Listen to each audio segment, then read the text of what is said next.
Une CPTS, c'est une association de professionnels de santé libéraux, des médecins, des kinés, des infirmiers qui ont décidé de se réunir et de travailler à améliorer l'accès aux soins sur leur territoire. Le territoire, pour nous, c'est celui de la communauté d'agglomération de la Riviera française, c'est-à-dire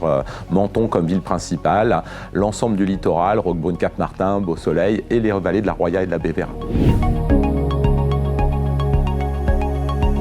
Ce que ça change pour l'assuré, ça va, dans les thématiques qu'on a choisi de travailler, ça va lui permettre de garantir un accès aux médecins traitants, notamment. Et ça, c'est fondamental.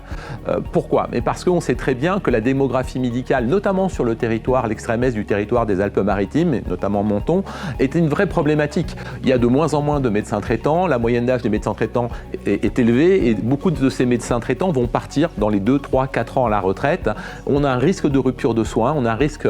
de voir les usagers se retrouver sans médecin traitant. Le rôle de la CPTS, c'est de mettre en action tous les moyens possibles pour éviter de se retrouver dans cette impasse et avec un manque de médecins traitants. Que ce soit en favorisant l'attractivité du territoire pour permettre de nouvelles installations, notamment de jeunes médecins, de jeunes internes qui seront venus en stage sur le territoire et qui auront envie de s'installer, mais également de favoriser l'installation de nouvelles infirmières, de nouveaux kinés, de manière à ce que l'usager sur son territoire puisse toujours avoir une qualité de soins, un accès aux soins qui lui permettent d'être en sécurité.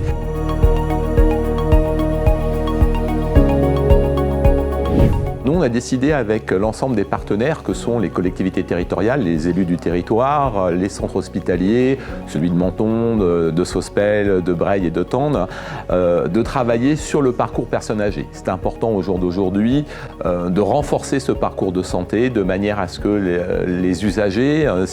leur permettent de rester à domicile le plus longtemps possible. Lorsqu'ils sont amenés à être hospitalisés, pouvoir être hospitalisés dans de bonnes conditions, c'est-à-dire avec une transmission de l'information depuis leur médecin traitant vers l'hôpital et lorsqu'ils sortent depuis l'hôpital vers ce qu'on appelle le cercle de soins, c'est-à-dire le médecin traitant, l'infirmière du patient et son pharmacien notamment, de manière à ce que les informations circulent et que la sécurité des patients puisse être assurée aussi bien avant qu'après l'hospitalisation.